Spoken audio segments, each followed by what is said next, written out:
후반부 부분인데요. 지금까지 인을 떼시는 그 예수님 어린 양의 모습 가운데에 첫 번째와 네 번째 인을 떼시는 장면을 보았지요. 주님은 요한의 눈을 들어 하늘을 보게 하십니다.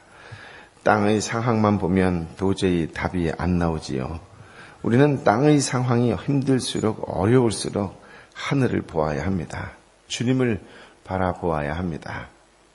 요한계시록의 핵심 내용은 예수님이 다시 오시기 직전에 이 땅에서 이루어질 하나님의 심판입니다. 그 본격적인 드라마의 시작이 6장이지요. 그 사이에 4장, 5장을 통해 하나님 나라에서 성도들이 하나님께 예배드리는 모습, 즉 하늘의 예배를 보여주셨습니다.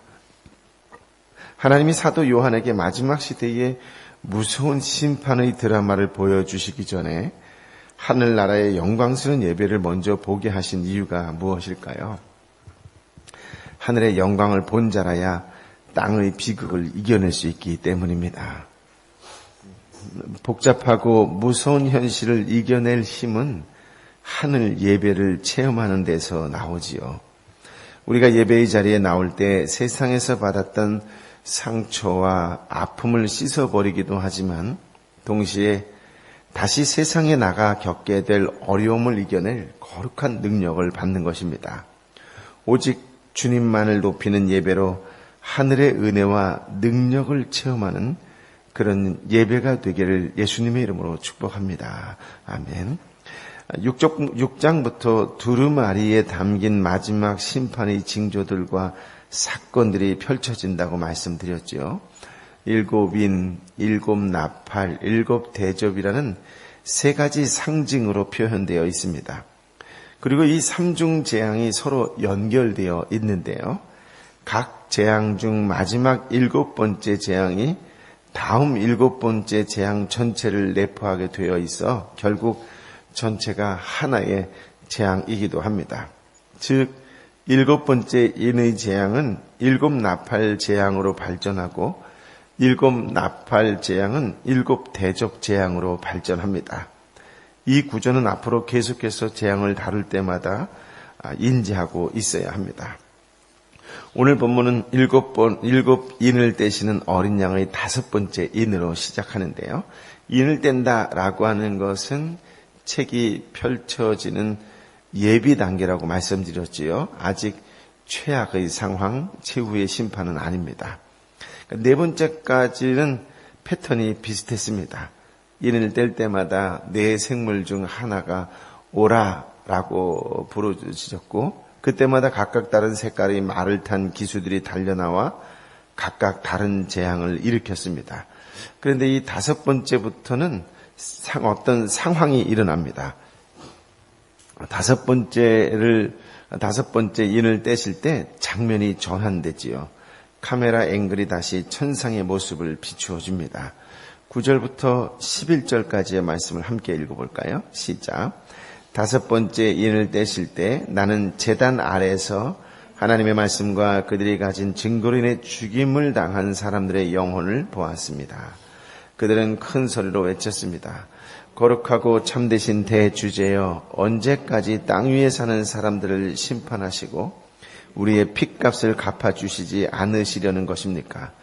그러자 그들 각 사람에게 흰 옷이 주어졌고 그들은 그들과 같이 죽임을 당하게 될 그들의 동료 종들과 형제들의 수가 찰 때까지 잠시 더 쉬라는 말씀을 들었습니다. 그러니까 요한은 하나님의 말씀과 그들이 가진 증거로 인해 죽임을 당한 사람들의 영혼이 재물처럼 제단 아래에 있는 것을 보게 되지요. 이들은 예수님 때문에 핍박당하고 고난을 겪은 모든 신실한 성도들을 가리킵니다. 참고로 신앙 때문에 목숨을 잃은 순교자들은 당연히 포함되겠지만 순교자여야만 천국에 들어가는 것은 아닙니다. 순교적 정신으로 살았던 모든 주님의 백성을 말하는 것입니다. 이들이 하나님께 큰 소리로 부르짖는 거예요.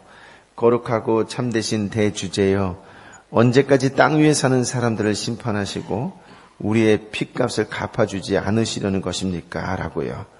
여기서 대주제다라고 하는 것은 역사의 주관자다라고 말씀드렸지요.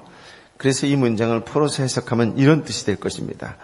주님은 이 역사를 어떤 목적을 가지고 이끌고 계시지 않습니까? 악한 자들을 심판하고 하나님의 공의를 세우고 새 하늘과 새 땅을 임하게 하시려는 목적이 있지 않습니까? 그런데 아직까지 악한 자들이 득세하는 세상 역사가 끝나지 않고 있으니 너무 답답합니다. 우리는 예수님만 붙잡았기 때문에 감옥에 갇히고 직장을 잃고 억울한 욕을 듣고 또 욕을 먹고 목숨도 잃었습니다. 주님의 심판이 악한 권세에 완전히 임해야 우리 가슴에 맺힌 한이 풀어질 텐데 언제까지 이대로 두시렵니까? 라고 하는 호소지요. 다윗의 저주시와 비슷한 것 같습니다. 천상에 있는 사람들은 성화가 완성된 사람들입니다. 다윗도 성령에 감동되어 시편을 기록했지요. 그래서 이런 종류의 간구는 개인의 원한설인 복수심을 표출한 것이 아니라고 할 수 있습니다. 적대 백성이 모두 심판을 받고 하나님 나라가 최종 완성되기를 바라는 요청입니다. 이 요청이 성취될 때 하늘에 속한 자들은 영원한 위로를 받을 것입니다. 그들의 간구 속에 땅 위에 사는 사람들이다라고 하는 말은 순교자들의 원수를 말하는 것입니다. 즉 세상과 타협하고 땅을 영원한 거주지처럼 여긴 자들을 말하지요. 발람이나 니골라 당이나 이세벨의 사상을 추종하여 혼합신앙을 수용한 배교자들이요, 사단의 회당처럼 교회를 대적한 자들을 말합니다. 어린 양은 순교자들에게 흰 옷을 주시면서 그들과 같이 죽음을 당하게 될 그들의 동료 종들과 형제의 수가 찰 때까지 잠시 더 쉬라는 말씀을 들었습니다. 하나님은 그분의 숭고한 뜻 가운데에서 당신의 백성들의 순교를 허락하시지요.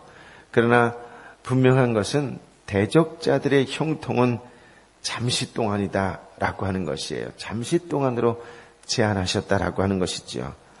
원수를 공의롭게 심판하시는 날이, 즉 역전의 날이 반드시 온다라고 하는 것입니다. 하나님이 정하신 그 날에 공의를 갈망했던 성도의 부르짖음도 모두 응답될 것이라고 하는 말씀이지요. 12절부터 14절 말씀, 여섯 번째 인을 떼시는 장면을 보도록 할까요? 시작. 여섯 번째 인을 떼실 때 나는 보았습니다. 큰 지진이 일어나고 해가 머리털로 짠 천같이 검게 되고 달은 온통 핏빛으로 변하고 하늘의 별들은 무화과 나무가 거센 바람에 흔들려 설익은 열매들을 떨어뜨리는 것처럼 떨어지고 하늘은 두루마리가 말리듯 사라지고 모든 산과 섬들은 있던 자리에서 사라졌습니다. 여섯 번째 인을 떼실 때 하늘과 땅이 모두 천재지변의 심판을 겪게 되는 장면이지요. 큰 지진이 나게 되며 해가 검은 털뭉치로 변하고 달은 피같이 되고 하늘의 별들은 태양의 서울익은 무화과 떨어지듯 땅에 떨어집니다. 하늘은 두루마리가 말리듯 사라지고 각 산과 섬이 있던 자리 역시 사라졌습니다. 한마디로 우주적인 대격변이 일어날 것이라고 하는 것이지요. 그러니 땅 위의 모든 자들이 공포에 질려 어쩔 줄 모르게 될 것입니다. 사실 이런 상황 속이라고 한다면 믿는 자들도 두려울 수 있다라고 하는 것일 겁니다. 그러면서 동시에 15절 16절에 이런 말씀을 하십니다. 같이 읽어볼까요? 시작. 그러자 땅의 왕들과 귀족들과 장군들과 부자들과 권세자들과 모든 노예들과 모든 자유자들이 동굴들과 산속 바위들 틈에 숨고 산들과 바위들을 향해 외쳤습니다. 우리 위에 무너져 내려라. 그래서 보좌에 앉으신 이의 얼굴과 어린 양의 진노로부터 우리를 숨겨다오. 우주적인 대격변, 이 땅에 심판이 일어났을 때에 땅의 왕들, 귀족들, 장군들, 부자들, 권세자들, 모든 노예, 자유자 할 것 없이 모두가 굴과 산 바위 틈으로 숨을 것이다 라고 말씀하시죠. 무슨 말이냐면 이들은 너무 두려운 나머지 차라리 산과 바위에 깔려 죽기를 바란다라고 하는 것입니다. 하나님이 허락하신 이 엄청난 대재앙 앞에 권력도 돈도 높은 지위도 명예도 아무 소용이 없다라고 하는 말씀이지요. 엄청난 심판 앞에 인간은 무기력할 뿐입니다. 어린 양의 심판 날에는 일반 은총까지 다 사라지게 되는 것이지요. 아담의 타락 이후에 하나님 나라는 대적하는 사탄의 나라와 치열하게 전투하며 세워집니다. 그래서 하나님 나라가 완성될 때 적대 백성에 대한 처벌이 반드시 뒤따르지요. 의로운 당신의 백성을 죽인 대적을 그냥 두는 왕은 사랑이 많은 것이 아니라 공의가 부족한 것입니다. 불신자들도 권력형 비리나 또 어떤 부정이 발견되면 반드시 청산해야 할 부패로 여기지요. 하물며 하나님 나라를 치명적으로 해친 악인을 공의롭게 처벌하는 것은 당연할 것입니다. 그러나 우리가 여기서 한 가지 주의해야 할 것이 있습니다. 그것은 개개인에게 원수 갖게 한다면, 만약 그런 일이 일어나게 된다면 공의가 실현되거나 시행되기도 전에 이미 무법천지로 변할 수 있다라고 하는 것이지요. 그래서 하나님은 개인 복수를 막으시고 친히 원수를 갚으실 것을 약속하셨던 것이에요. 너가 직접 미워하거나 복수하려고 마음에 품지 말고 하나님께 맡기라고 말씀하셨지요. 하나님이 사랑이시라면 아무도 심판하지 않아야 한다라고 하는 주장은 성경적이지도 않고 상식적이지도 않습니다. 하나님은 철저한 심판 속에서 당신의 백성을 구원하심으로써 사랑과 공의를 동시에 나타내시는 것이지요. 어린 양이 인을 떼실 때 공개된 상징의 세부적인 의미는 사실은 아직까지도 불확실한 점이 많이 있습니다. 하지만 상징을 통하여 전달하려고 하는 그 의중은 명확하지요. 어린 양께서 진노하시는 날에, 심판하시는 날에 아무도 피할 수 없다는 진리를 선명하게 공개하고 있습니다. 완전수 7으로 사회 계층을 구분해서 어떤 계층도 진노를 피할 수 없음을 강조하고 있는 것이지요. 마지막 문장이 인심판 상징들이 말하려고 하는 핵심 요지인데요. 17절 말씀을 함께 읽어보겠습니다. 시작. 이는 그들의 진노의 큰 날이 이르렀기 때문이다. 누가 견뎌낼 수 있겠느냐? 누가 견뎌낼 수 있겠느냐? 인간적 수단으로는 결코 이 심판의 날에서 살아남을 자가 없다는 것이에요. 유일한 방법이 있다면 그것은 회개하고 예수 그리스도를 믿는 것뿐입니다. 그러고 보면 어린 양께서 지금 심판하시고 계시는 것이잖아요. 그런데 사실 이런 생각을 한번 해보십시오. 굶주린 사자도 아니고 어린 양이 진노하는 이미지를 떠올려 보십시오. 그 이미지 자체는 전혀 두렵지 않을 것입니다. 세상 죄를 다 짊어졌던 어린 양은 어찌 보면 애처롭까지 하다 이렇게 말할 수 있겠지요. 그런데 그 어린 양은 하나님의 뜻을 마치 목숨 걸고 신실하게 완성하시는 분이다라고 하는 것이에요. 그러니 그날에는 순교자들의 원통함을 풀어달라는 그 기도도 신실하게 성취하실 것입니다. 그러고 보면 어린 양은 언약적 구원에 신실하신 만큼 언약적 심판에도 신실하신 분이십니다. 이러한 신실성이 결국 하늘에 속한 자들에게 무한한 기쁨을 주는 것이지요. 하지만 이 땅에 속한 적대자들에게는 엄청난 공포로 작용할 것입니다. 우리 주님께서 재림하시는 날이 의인에게는 원통함이 풀어지는 날이고 죄인에게는 심판의 날입니다. 인을 떼시는 상징은 어린 양의 심판 특징을 공개하는 의미가 있습니다. 역사 중에서도 심판하실 것이고 최후 진노의 날에 온전한 심판을 통해 공의로우심을 드러내실 것입니다. 그 심판 중에도 당신의 백성을 철저히 구원하신다는 사실은 다음 장에서 강조되어지고 있습니다. 신실한 그리스도인에게는 그러므로 어떤 일이 닥쳐도 두려워할 이유가 없습니다. 예수님이 우리와 함께 동행하시며 우리의 길을 인도해 주실 것이기 때문이지요. 오늘 주님과 함께 환하게 미소 짓는 날이 되시기를, 정말이지 마음 편하게 기쁨이 차고 넘치는 그런 미소가, 한박 웃음이 저와 여러분 한 사람 한 사람에게 있게 되기를 예수님의 이름으로 축복합니다. 아멘. 아버지 하나님, 인을 떼실 때마다 무시무시한 장면들이 나오는데 어린 양 되신 우리 주님이 이 모든 것을 집행하고 계시다라고 하는 것을 우리가 알게 하여 주시니 감사합니다. 사탄 마귀가 우리의 공중권세를 붙잡고 있다고 한들 다 어린 양 아래에 있음을 우리가 믿습니다. 다 어린 양 우리 주 예수 그리스도의 권세 아래에 있음을 우리가 믿습니다.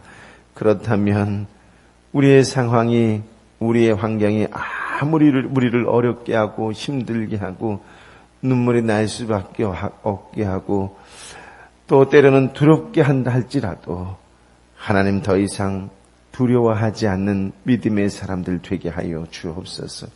이 또한 주님께서 허락하신 것이니 주님께서 거두실 것이라고 하는 믿음을 가지고 당당하게 예수의 이름으로 말씀에 순종하며 살아갈 수 있는 하나님의 사람들 되게 하여 주옵소서.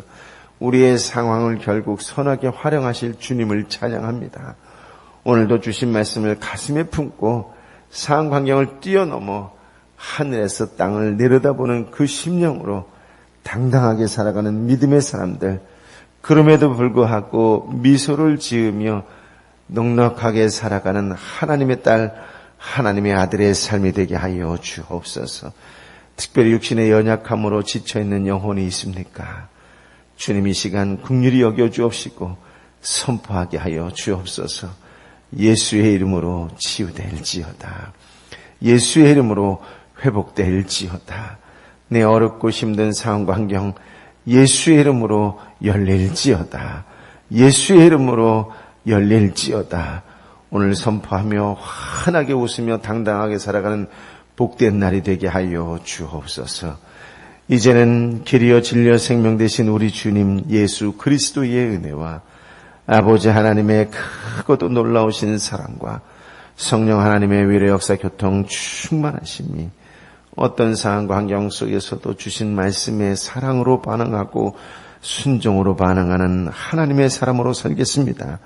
세상을 두려워하지 않고 오히려 하나님만을 경외하는 마음으로 이 땅의 축복의 통로, 은혜의 통로, 구원의 통로로 살겠습니다라고 말씀 앞에 결단하고 결심하는 하나님의 딸, 하나님의 아들 한 사람 한 사람 머리 위에 저들이 뜨거운 가슴으로 함께 기도하고 있는 삼토와 일토와 연약한 이웃과 열방의 선교사님과 선교지 위에 이제부터 영원토록 함께하여 주옵기를 간절히 축원하옵나이다.